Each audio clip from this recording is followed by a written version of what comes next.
Good afternoon, everyone. Thank you for joining us. I'm going to give it probably another 30 seconds or so for more people to join, and we'll get started. Super.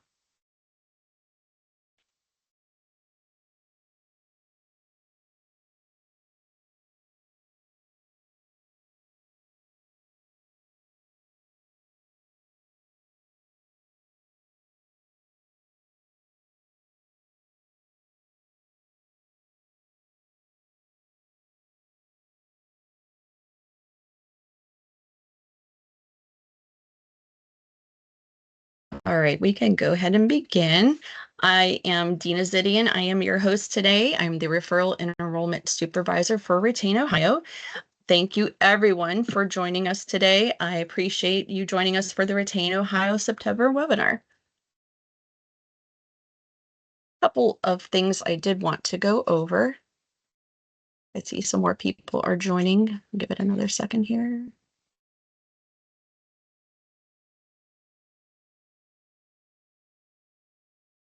All right. Again, thank you everyone that just joined us. This is Retain Ohio September webinar. Today is September 11th, 2025. And just a few housekeeping items before we begin. This is our next webinar in November, on November 12th, actually, 2025. We will be talking about retaining talent in a shifting workforce. Our special guest speaker will be Cindy Bresnahan. She is with Ohio Means Jobs and also the Business Resource Network. If you would like to pre-register for this event, feel free to scan that QR code on this slide or go ahead and click the link below. Give everybody a minute if they want to do that.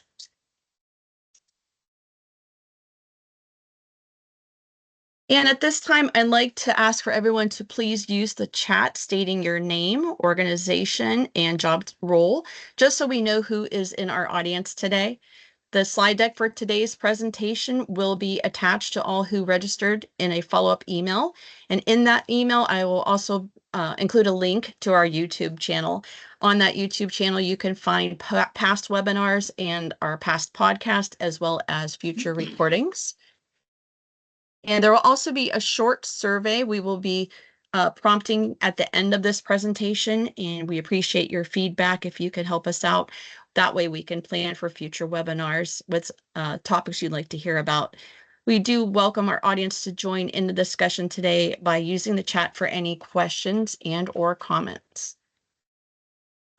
And today, September 11th, 2025, we will be talking about mental health, recognition, and effective interventions for professionals, families, and friends. Our special guest is Susan Hawk from Bon Secours Mercy Health. And a couple of employer updates I just wanted to cover briefly. These, as you see in our market segmentation, are our latest employers who have joined with Retain. And this includes the Youngstown, Cincinnati, and Toledo regions. We currently have 5,417 employees/patients who have enrolled in the Ohio Retain program. We also have 1,052 employers who have currently enrolled in the program since we began our program back in 2019, actually. So, and with that, I'm going to go ahead and hand everything over to Susan and take it away. Good afternoon, everybody. Thanks for joining today on such an important topic. I'm Susan Hawk, and I'll be your guest speaker for today. I also want to do a special shout out to Jake Stabler, who's going to be running the slides and is my partner in crime. So he may have some commentary towards the end of the presentation. So as you can see, this kind of a presentation is one that is so needed, but many times folks, just feel kind of uncomfortable talking about folks that may have some mental health. And as we kind of go through this webinar, we're hoping to be able to kind of break that silence, make sure that you all feel comfortable as you go back into the world and provide all the great services and things that you do with your friends and your family and your coworkers, and you'll feel a little bit more equipped to do so. I am a licensed professional clinical counselor in the state of Ohio, and basically have provided mental health counseling and social work services for about 40 years. And, every day is a great new challenge and opportunity to help someone. And I will tell you the one thing that I believe very strongly is that people do recover. They get better and they can function 100%. So it's just such a rewarding field for me to be in and be able to share this information today. I'm also a licensed social worker and a certified group psychotherapist. So wherever I can impact people, that's my goal to do so. I have been with the ministry since 2009, providing services in various roles across the ministry to those who have mental health or substance use disorder treatment needs. We've really tried to beef up the program at Secours Mercy Health to make sure that there's great access to care for those that need it, even our associates. So those are the things that we think are really important.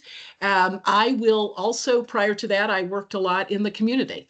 I'm also somebody that believes in, working with our community mental health and working with our different employers to try to make sure they have everything they need if somebody has needs within their facilities. Next slide.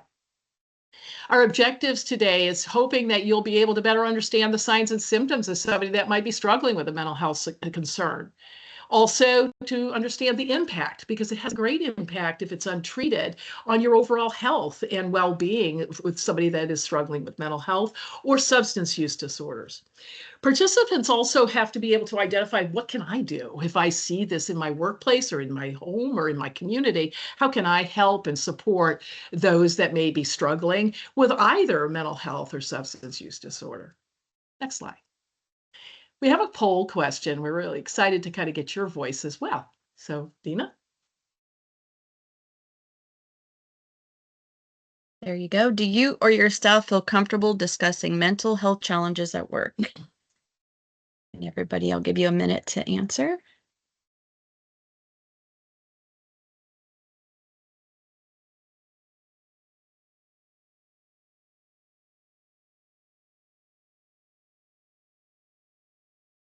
Are you seeing the responses, Susan? Not yet. Checking. Okay. So far, it looks like I do 25% see it. saying. It's Okay, just a little bit 25%, delayed on my end. yes. Yes. That's okay. It's so 69% amazing. separate. This is the usual type of, response, right? I mean, many of us do feel pretty good about that. And some of us are just sort of like, sometimes I feel okay and sometimes I don't. So it's not a real surprise. If you haven't had to be faced with that, that's great, because after today, I'm pretty sure you'll be able to be very comfortable talking around mental health challenges at work as needed. Thank you for your responses. So what's really important for all of us to understand is we use a lot of terminologies around mental health, right? And so there's certain healthcare conditions that you'll hear more frequently. And when we refer to behavioral health, like for example, my position is system director for behavioral health, it really does refer to both mental health and substance use disorders, life stresses, crisis, and things that are stress related around physical symptoms that people may have. Sometimes people have these sort of panic feelings, stomach aches, those type of things. So behavioral health care is kind of the overall umbrella that you'll hear frequently, either in the news or you'll hear it when you're speaking with somebody, or sometimes even professionals use that word. And it's really just to say, people are whole. They have, many of our folks that we work with that have mental health problems also have some level of substance use, misuse, or disorder. So we want to, or health conditions that might be impacting their mental health as well. Somebody with Crohn's disease, for example, might really be struggling with depression, but we don't really, we try to kind of parcel that out. With behavioral health, what we say is we're going to treat people as whole, and we're going to really look at all the aspects of their health care, including both mental health and substance use disorder. We also then talk about mental health. And obviously, that just is a state of mental well being that enables people to cope with stresses of life. Like, for example, with me, my computer restarted yesterday and I was doing a presentation and I had to be able to deal with that. And sometimes folks have, not been maybe addressing their mental health, maybe kind of pushing it away a little bit. With mental health, what we really look at is what's going on for that person. How do they cope with the daily stresses in their life? And how do we help them regain some of that ground that they lost because of certain stressors or traumas that they've been impacted with? Next slide, please. Substance use, as we talked about, it's also substance use and substance misuse. There used to be a lot of folks that called it substance abuse, etc. We really focus heavily on, is a person utilizing psychoactive substances such as alcohol, illegal drugs, certain medications even that can become, and I know we've all kind of come through the opioid crisis that we're always, concerned about the use of fentanyls and things like that. So we really look at what is their level of misuse, what are their levels of need to use, right, around tolerance and withdrawal concerns. So we really we wanted you to all have a great kind of a foundation in these definitions because they can be quite confusing. Probably the one that's the nearest and dearest to my heart is around stigma. It's really what's kept us from being able to talk about it. There's a lot of shame in having depression or anxiety or even substance use disorders. We tend to try to slough it off or say, you know what, I'm not going to really tell anybody. I think I can probably lick this myself. It has really been important in our field, in the behavioral health, mental health, substance use field, to really focus on how do we open up communication where everyone really understands that it's a healthcare condition. It is absolutely not something that somebody chooses. It is something that within their brain is impacted with certain substances or because of brain chemicals around dopamine, serotonin, those kind of things you'll hear. And what happens is we end up kind of trying to ignore what we're feeling. And we don't want that to be the case because people don't get better just by sloughing it off. They really have to get the care that they deserve. So we really try to talk about how do we use our language to try to help people feel more comfortable talking about, I haven't been feeling quite that well. I haven't been sleeping that well. I'm a little bit more anxious than I used to be. We want people to be able to feel that they can speak about it. And it starts with all of us. How do we refer if somebody maybe not, their behavior's changed a little bit? How do we kind of address that with them? And today I'm hoping that we can talk a little bit more about that so that we do feel comfortable, because you're not going to make a mistake if you're kind and you're as specific as you can be about what you're seeing. And in fact, sometimes it's a relief to folks when you come up and say, you know what, I've just noticed in the last few days, something's different. Have you not been sleeping? What's going on? A lot of times it's a relief for them to be able to talk about it. So stigma really prevents us from getting the care and the help that we really deserve. Slide. Thanks, Jake.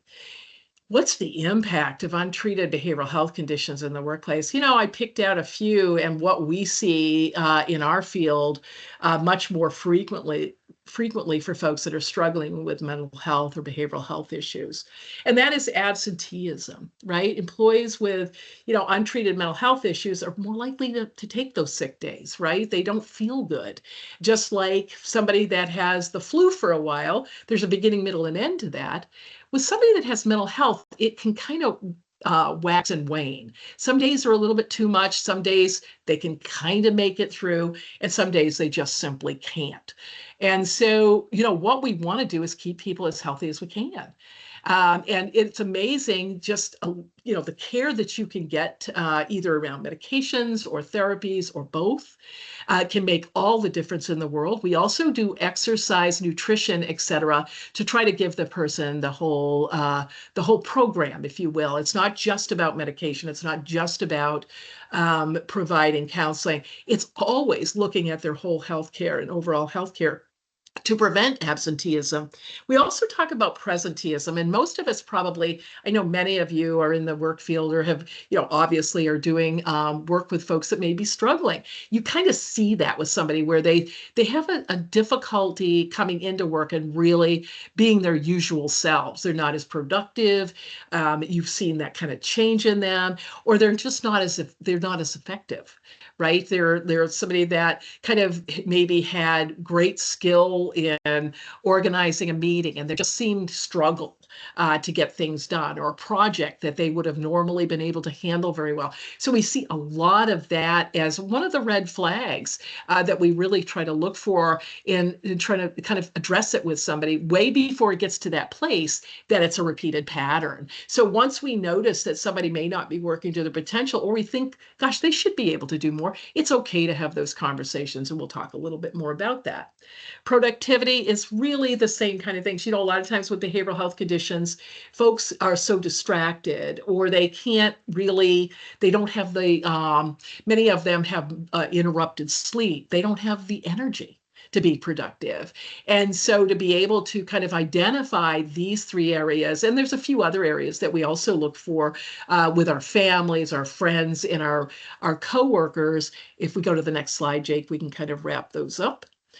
We really talk about the economic impact, right, of folks that aren't able to work, aren't productive, lose their jobs, folks that are afraid to go back into working because they really have not gotten the treatment that they deserve. They estimate result in billions of dollars in lost revenue due to absenteeism, reduced productivity, higher insurance costs, and decreased profitability for companies, right? And so, but the other part that we talk about is in the family life, right? What it's causing, the strain that it causes on the family, the economic impact also for them, right? When their loved one isn't able to work, isn't able to function. These are all things that are a result of a person really needs to be treated when they have mental health concerns. And sometimes that treatment could be very short.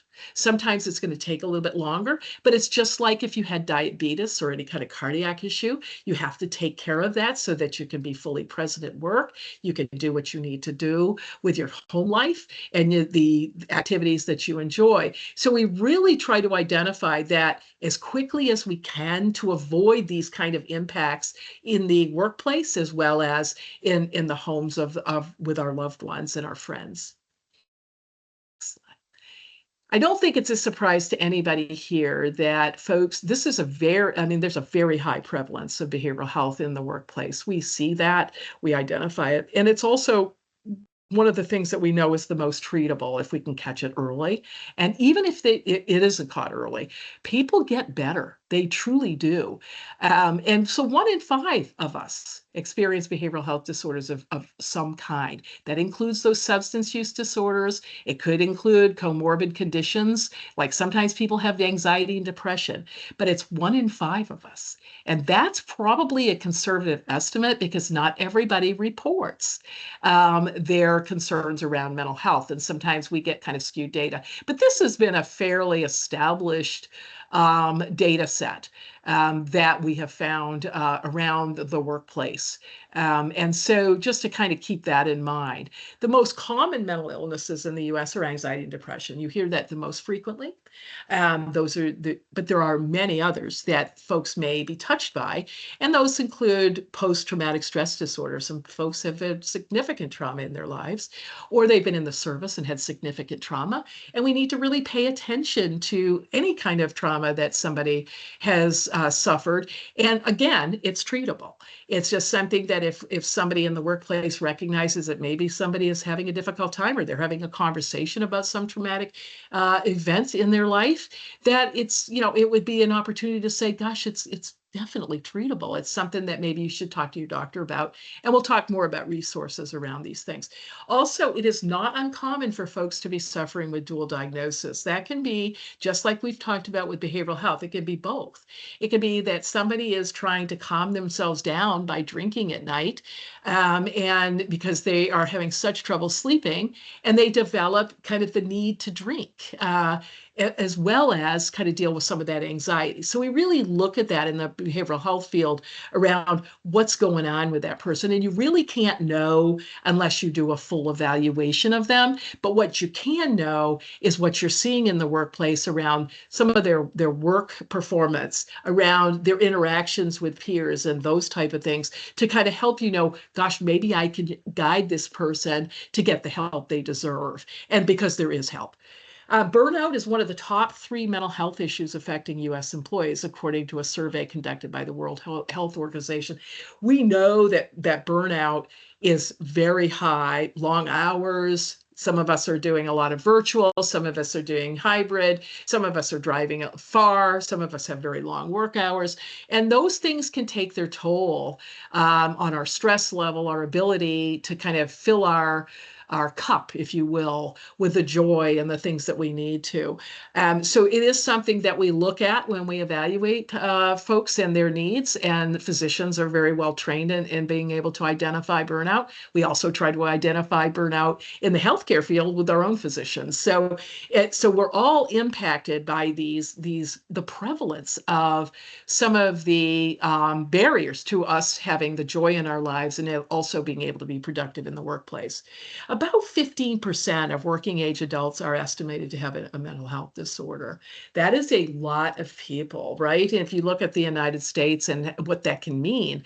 And so we really we have seen trending going up, particularly obviously around COVID, but after COVID, right? A lot of folks still have effects from COVID. They still are struggling with being able to kind of overcome some of the trauma of the loss of a loved one through COVID, or they're also, themselves maybe suffering from long COVID, and it makes it very difficult for them to be effective in the workplace and in their homes.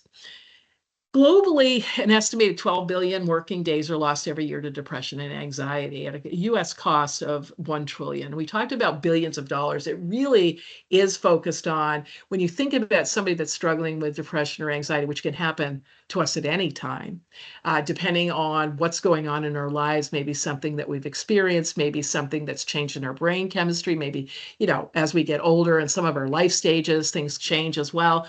We have to really pay attention in the workplace because that is a unique opportunity for us to be able to see something and be able to say something to kind of help somebody get the care that they deserve. So it doesn't get to the place that they're debilitated by these conditions.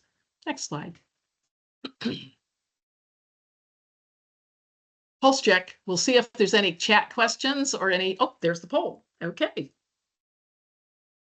We'll go ahead and what do you believe is the biggest barrier to mental health wellness at work? Really interested in that.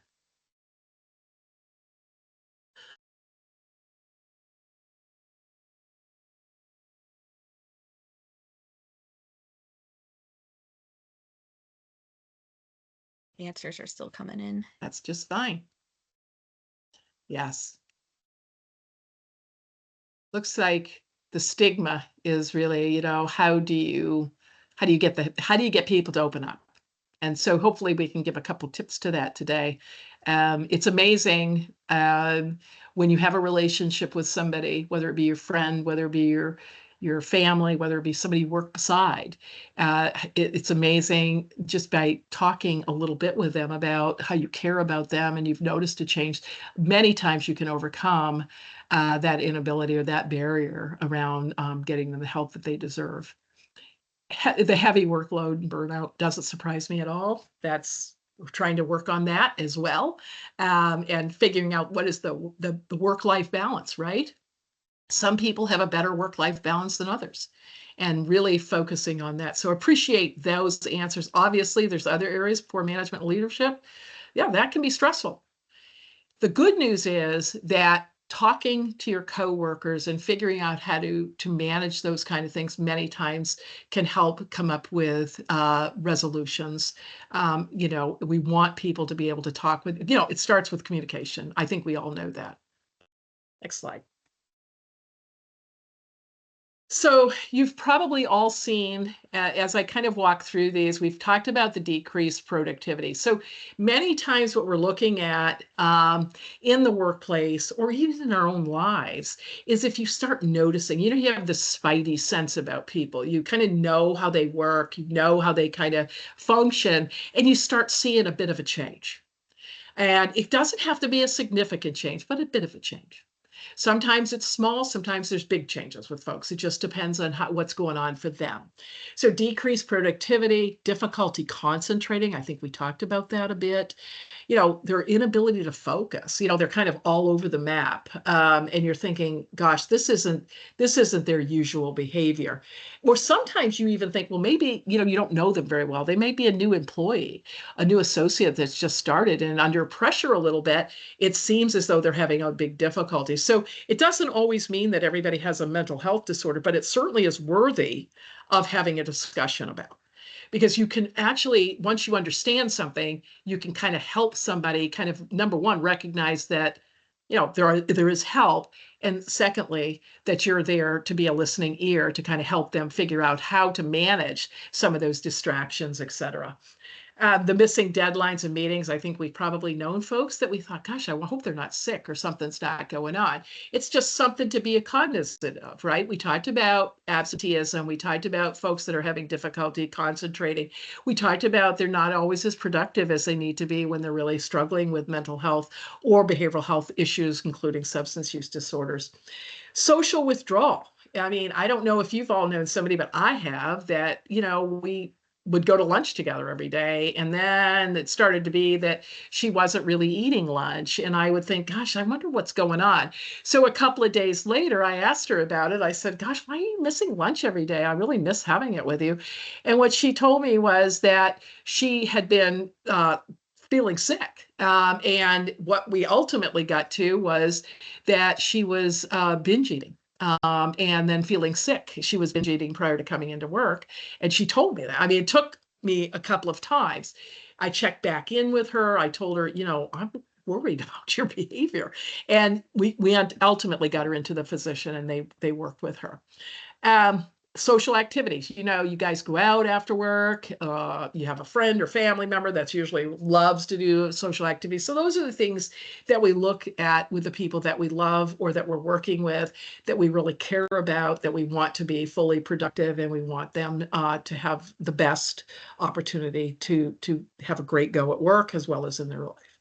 Risk of suicide. Well, this is, obviously suicide prevention is in our minds this month. This September is Suicide Prevention Month. We do see folks that have, lots of struggles with this area. And we do a lot of work in the Suicide Prevention Month around just having, like little lunch and learns, little blogs, things that we can do so people can really feel that they can talk about it. A lot of times in our workplaces, this is an area that everybody feels very uncomfortable with because we don't know what to do. And it's honestly being able to recognize that the person is really struggling. They're saying like statements. They might have texted a friend. They may just not, keep saying they don't want to be a burden. Those type of things do not necessarily mean that the person is imminently suicidal. It means, though, that it's an opportunity to talk with somebody about how they're feeling and see if we can get to the bottom of what might be most helpful to them and help them get through a tough time. With suicide prevention, we know that getting folks to be able to talk and know that somebody's going to stay with them. Those are really the two parts. I have worked with folks that have talked about they survived a suicide attempt. And, when you ask them what made the difference or what could have made the difference for you to avoid that attempt, because we're trying to do safety planning with them. And one of the things that they said is just somebody caring about me. Somebody like being there, somebody that's willing to stay with me. Those are the things that matter for those suicide prevention kind of interventions. It's not, saying, oh, you've got to go to the hospital, you've got to do that. It's really about them feeling cared for and feeling as though they trust you and that you're going to try to help them get the help that they need. And that may include shepherding them to their family, to get them to the hospital, things like that, so that they can get that. But it starts with a conversation and caring. Mark changes in their mood, engagement, and focus. I think that's pretty self-explanatory. Being tired, person is usually kind of active, but they don't seem to have much energy, really kind of bugging out, afternoon, not because they ate a heavy lunch, but because they just don't have the ability. They can't seem to get motivated to do much. Their self-care is a big red flag. If you're somebody that typically pulls yourself together, as we would expect in the workplace, and then you start seeing that this person is not taking good care of themselves, it doesn't really look like they're kind of disheveled, that type of thing, you're going to be looking at that, and that can really have sort of an impact in their lives. And it also tells you that something is going on. Physical symptoms are not uncommon. Honestly, let's remember that having mental health, substance use disorders, behavioral health, all of those interchangeable terms are really around, they're part of your body. They're part of your being. And so if you're having physical symptoms, it could be very directly related to having headaches. For example, if somebody that has a lot of anxiety, it's not atypical that they would suffer from headaches. It's not like they're trying to fake them. It becomes part of kind of the whole overall well-being, and really is something that it's good to kind of address and help them get the care that they deserve. Next slide. So here's where the interventions come in. Bringing up your observed concern to your employee, your colleague, your family, your friend in a private area. It's sometimes it's hard to find that kind of space, but it's super important. Most people are more likely to have conversation if you're 100% present for them, as opposed to in a group setting where you're kind of speaking maybe two machines down if they're doing machine work, or if you're two cubicles down and you're just trying to have a conversation. It's much easier. And I think all of us, it's kind of an intuitive type event for them.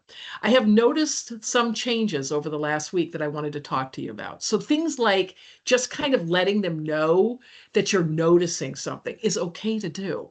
It's okay to be direct around that. I would keep out feelings, you're bugging me, you're this and that. You really want to be able to say, I care about you. I've noticed these things. And anything you want to talk about, really leaving an open-ended question leading in so that they can really speak to what's on their minds, and really listening. And I know that in this day and age, it's really hard to do that. And I know in the workplace, it's very hard sometimes to have the time to do it. So sometimes I'll say, can we do it at lunch? Could we do it, after work for a little bit? Or maybe I'll meet you tomorrow morning. We could do it at 7:30 before we start work. Whatever way you can do that. And even virtually. We have at Secours Mercy Health in 2020, we developed what's called Caring for Colleagues program. And there was 12 of us that volunteered to be available virtually and by phone, text, to any colleague in need at any time. And what we thought is we kind of were a little bit worried that maybe people wouldn't trust that, or, we wouldn't have the impact because it was it was virtual at that time. And what we found out is that people really liked to be able to talk when they were ready and in a private setting. Now, most of them would like to do it just by phone. Sometimes we had people that wanted to do a face-to-face, and that was fine too. We did it through video chat. And so we had that, but we've served about 700 people since 2020, and provided them kind of the conversation that they needed in a private way. These are things that we can do in any workplace. We can do in any home. Sometimes they would be, calling us, at all hours, which was okay for us. But most people really are very, very happy to spend a few minutes with you, as long as it's not because you're doing their performance review. This is more around, you're kind of recognizing something that you want to address with them. You just always got to remain calm. And if you can't, then it's going to be kind of nerve-wracking for the person that you're trying to help them with. And honestly, you're having a conversation about something you recognize. If you saw somebody that was kind of looking like they might like they're sweating profusely, or they look like they might be having a medical emergency, this is the same thing. You're asking a couple of questions, you're letting them know that you care about them, and you're trying to get to the bottom of what might be going on in a few minutes or less. We did not spend in our program at Bon Secours Mercy Health, we don't spend a ton of, like, it's not hours or anything. It was typically around 10 to 15 minutes, and then we would come up with some resources and we would try to help them. Like, I would walk through it with them, right? I would say, I'm going to check in on you. Let's make sure this worked for you, that type of thing. But it wasn't a lot of my time to try to make sure that they got the care they deserved. You don't have to have all the answers. That's a lot of times we think, oh my gosh, what if they say something and I don't have the answers? What you'll know today, and what you probably know, for many of you are probably very much subject matter experts around these things, is to get them the help they deserve, whether that be in the EAP, or whether that be, calling a family member to come, get them, to take them to the PCP, or whatever it takes. It's coming up with a solution, a resource that fits what the person needs at the time, and making sure that you feel comfortable going into it with your voice and body language. I think we all kind of give off a vibe, right? And so it's really just taking a deep breath yourself and saying, I'm just going to ask her a couple questions, and I'm going to let her know I care about her. So those open-ended questions are the best. They will help you get a better understanding of the resources that are needed, as we talked about. And things like, are there any thoughts, beliefs, or behaviors that you feel might be getting in your way? However you say it, it's just, you want to leave it open-ended so they can't just say yes or no. You want them to be able to tell you a little bit more information so you know how to best help them. What are some healthy coping strategies? You don't have to say it quite like that. You can say, what are you doing now to kind of help you through this? What's working, what's not working, kind of thing. That way they do the talking, you do the listening, and you're doing the figuring out, like, what would be next steps. Next slide. This is just a little bit more around some things that we can do that are effective, and we can suggest, right? Now, people do not have to do everything we say. In fact, sometimes they don't, but they remember how you made them feel. They remember kind of that you were the person that kind of asked them a couple questions, got them thinking, and they remember that you might know a few resources. So then if that's the case, you've done your job. So reassurance and really instilling hope that there is help, that things get better, that you're not kind of dismissing how they're feeling. What you're saying is, I'm glad to help, and I've worked with other folks, or we've had other people, or some of my readings, people do get better. So let me help you, and let's see if we can help you overcome this. If there's safety concerns, you always stay with them.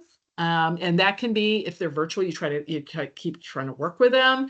If and you get the help, and you usually have, in most workplaces, we have kind of emergency procedures, escalation procedures. If somebody is absolutely, you've started talking with them and it is a very imminent situation, very rare that it happens, but certainly it's something to think about in the workplace around how would you escalate, because what the 80% of folks will, as long as you stay with them, they will continue to, have emotional outbursts, etc.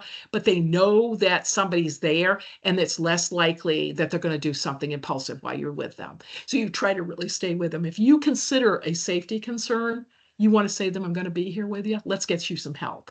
And see, make sure that if sometimes they don't want help, and what you say is, listen, I want to make sure that you're having the help that you need. Right now, I'm not comfortable leaving you alone. And then you instill your emergency procedures to get the person the help they need. I think in the 5 or 6 years that we've been doing, 5 years that we've been doing the caring for colleagues, where people could call us, we out of the 760 some odd papers, we've had 2 people that had safety concerns, and we just shepherded them through it. And it took a little longer. I won't lie about that. It's not one of those like kind of really small conversations. It's one that you have to be able to spend the time, but it will be very rare that occurs. Obviously, I always tell people, let's do a couple deep breaths. together. That can be enormously effective. Even though I never thought it would be, it was. And I do it at the same time. So we're both kind of practicing that together. And that can be super, it helps calm the brain. It helps calm kind of their system down a bit. And then we can kind of resume where we need to. And I'll say to them, do this every couple of hours throughout the day. When things start to become, you don't have to wait until you're in full blown anxiety mode. Let's try this every couple of hours and see if things improve. And I'll check in with you tomorrow. Apps such as Calm, Dailyo, WhatsApp, looking at the apps, a lot of times what I'll tell, I think Dailyo is the free app that can really be something that folks utilize. I've used Calm before with folks but there is a cost to that. There's usually kind of it's free for the first so many days, but there are people that swear by it. And so being able to look at these apps that are out there, they can serve as kind of that in between, right? When person isn't, maybe they're home alone, they're trying to overcome some of their concerns around, their anxieties, depressions, if they have trauma. Many times these folks will need something in between. They're going to see their doctor, they're going to see a therapist, but in between that, this gives them it gives us control, right? If I'm somebody that's kind of suffering, having deep breathing, I can do that. It's free. I can do it anytime.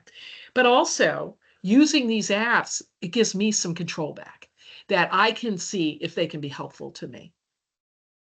Next slide.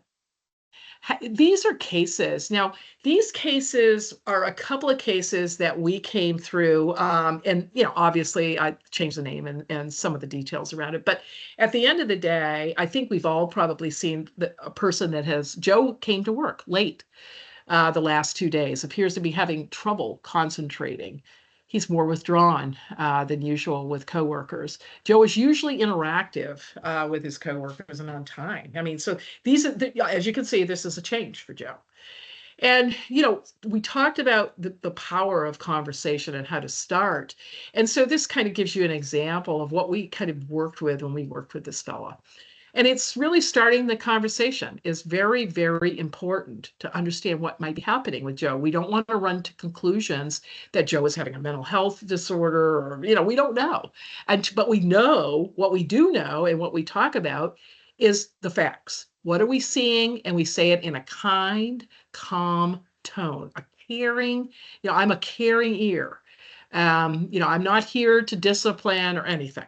So good morning, Joe. I wanted to talk for a few minutes as I have noticed you the last 2 days that you've been late, just sort of the specific information, and have been late completing a couple projects. I'm concerned and wanted to see how I can help.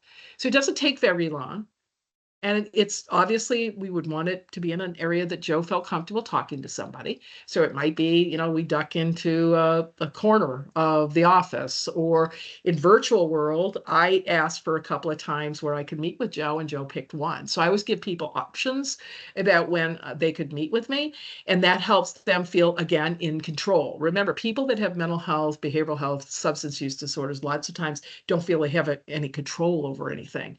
They feel like they've lost control. So we're trying to establish you still have some choices that you can make, and we can help get you to the place that you need to get. So it gives them a lot of hope and caring. So here's Joe's response says, he tells me, I'm having some troubles at home with my wife. She left me a few days ago. Obviously, that has a big impact on Joe. And he's having a hard time right now. So I come in, I'm specific. Joe, in this case, now not all the time will somebody say the whole, kind of the crux of what's happening. Sometimes we'll kind of work on another example, but you're just letting them know you're here. You're glad to listen and help find resources that may help him during this difficult time. It does not mean that Joe has to do it. It does not mean that Joe will choose to do it. What it does mean is Joe knows somebody cares about him and is willing to help him identify some resources that could be helpful to him. Chances are, in this case, since Joe came so forward with what was going on, he might take an intervention. He might do something if it feels like it's more natural for him. Next slide. This is a case too, and this is Jill. Jill was really one of the, she's been kind of withdrawn from everybody, and she's heard that she's not doing her job. Basically, she's not as productive, and that, the person when I was not the person that did this intervention. It was my cohort. And basically what this one was about is that there was two colleagues. One, Jill, was supposed to be completing a project and had not completed the projects. And what was going to happen is this other fellow was going to have to pick up the projects, but had a good enough relationship with Jill that felt like, you know what, I'm going to talk with her and see what's going on, because that's not like Jill. And he basically went and said, is there something going on here at home that you can share? And basically letting Jill know that he cares about her. He's noticed, again, the specifics of what was going on. Again, it's not a feeling statement. It's around what you're seeing. And honestly, haven't seen you like this before. That's how he addressed it. And, they had worked together for years, so they kind of knew each other's patterns. And Jill didn't want to talk about it at that point. And she goes, I'm fine and appreciate you reaching out. So at least she said that. She wasn't fine. We know that based on her change in her productivity at work. But we also know that saying appreciate reaching out means that she's at least acknowledging that she's a bit grateful. And then, what we did was, can we check in with you? We do that frequently with our colleagues, because part of it is we want to know, is this person needing more help? Maybe I didn't get it right my first conversation. Maybe there's more going on. Maybe the person struggled to get to the resource for some reason that they didn't share at the time. So it's not unusual for us to check in a day, 2 days, whatever that we think is going to work for their schedules, and then try to get them nailed down to a time. So in this case, we knew that she didn't really want to kind of deal with it, but we knew that it had to be dealt with because we were starting to look at a performance issue. And so we basically scheduled with her for Friday, and just letting her know again that we care about her and we want to just make sure she's okay. And she said, okay, I guess so. And thanks for asking. She did attend the Friday. It was a little bit more, uh, you know, she had significant barriers going on in her life. And she had a history of depression that she periodically did not care for. But I will tell you that she was grateful to talk with somebody the second time, not quite the first time, but the second time, this fella that she had worked with for a long time. And she did appreciate it. And so what that tells us is that sometimes we think that we have to have the answers and we have to be able to honestly know everything about them. We don't.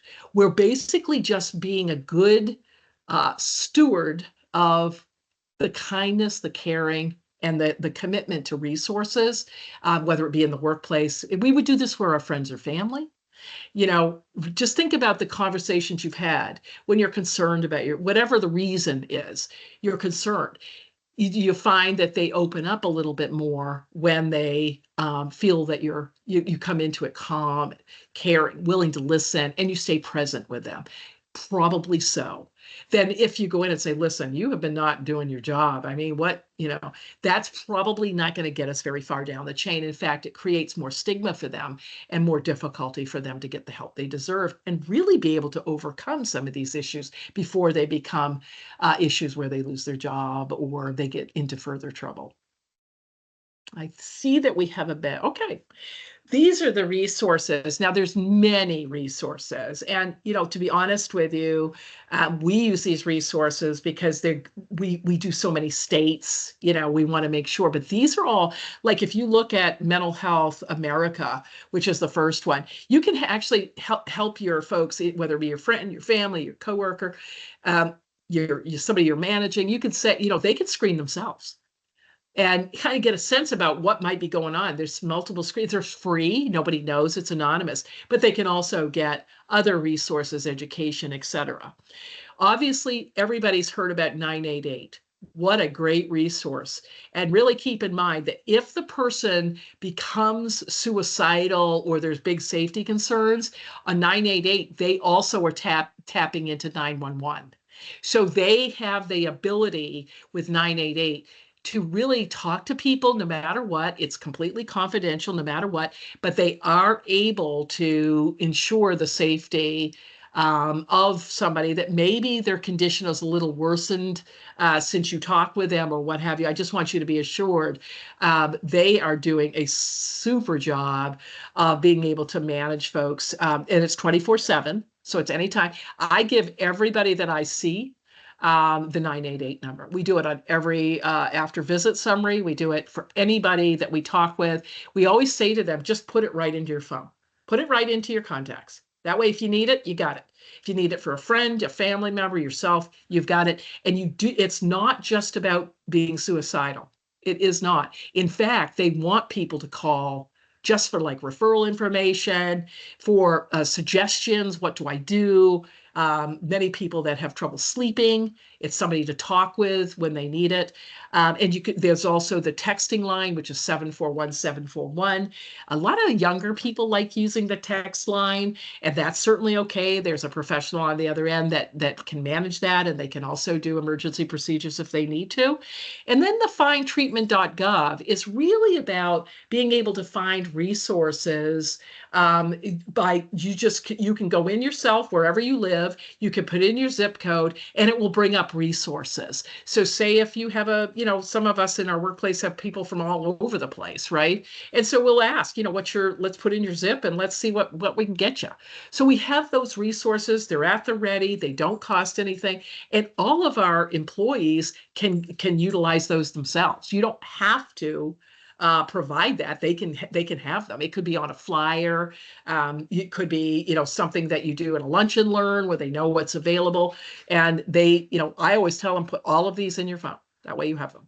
You don't have to ever worry about that. If somebody comes to you and needs it, they have it. Next slide. National Alliance of the Mentally Ill. Every place in Ohio, they have their chapters, but this is the overall website that is for the entire state of Ohio. And you can look at all of the different resources and local chapters, and your employees can do that, or your friends or your family would be able to do that. We honestly think the primary care physicians are a trusted resource. People that go to their physicians trust them. They trust them with their health conditions. And honestly, what primary care physicians will tell you is about 70% of the people that they treat have some sort of a mental health disorder. So it's okay to say, who's your physician? Is this something you could talk with them about? And it's certainly worth asking that question. Community mental health and private practitioners, it just depends on the person's preference, what they want to do. Sometimes there's a community mental health center that does a lot of cool stuff that maybe this person might want to explore, things like specialty groups, etc. Sometimes they have, for some people, they have to have medications that are a little bit more specialty, and they might not be able to get that with their primary care physician. So you want to be able to kind of probe that a little bit and look on Google. I mean, we don't do anything other than go to findtreatment.com. We use the resources, or I can say to them, why don't you call 988? If go to your doctor, call 988. They may have some additional resources, or you can just Google it and look at what that might be available to them. We love EAPs that are effective. We have many of them that are, and sometimes people don't take advantage of them. And many times we'll say to them, listen, this is part of your benefit. I mean, let's try this, and then I'll check in with you in a couple of weeks and see if you've had a session yet. Sometimes with EAPs, it may be that the person has a perception that it's because of their performance and they just don't do it. At least that's what we found at Bon Secours Mercy Health. We're now utilizing it much more readily because we've broken a lot of the stigma around that. They offer free therapies, job coaching many times, which is really helpful. And we have, what we've seen with many of the EAPs, they offer a lot of free advice if you're having stresses in other areas. So we really think that that's an important piece as well to remember. These resources can be very valuable to somebody, and it could be as simple as being on a flyer that every new employee gets. Could be having it on the website that every employer gets. And but also for our families and friends to make sure they have these resources available because they can be life-saving for them. In terms of turning the corner on mental health or behavioral health issues that they're struggling with. I think that's it. I'm hoping that we stayed very good. Thank you, Any Susan, so questions? So much. much. Sure. Any And I'm going to questions? grab the screen back. If anyone has any questions, you could go ahead and put them in the chat. I have went ahead and put the link for the survey into the chat as well. I'm going to scroll ahead here. Sorry. Sorry about that. If anyone would like to scan this QR code, you can also get to the survey in that way also. And thank you, Susan, so much for your expertise today. I really appreciate it. It was great information for everyone. I think everyone found that information useful in some way or another. So I appreciate that. And again, we will be posting this on YouTube. And if you have any questions in the meantime, feel free to reach out to us. And thank you so much for joining us. And we look forward to seeing everyone in November. Thank you all. Appreciate it.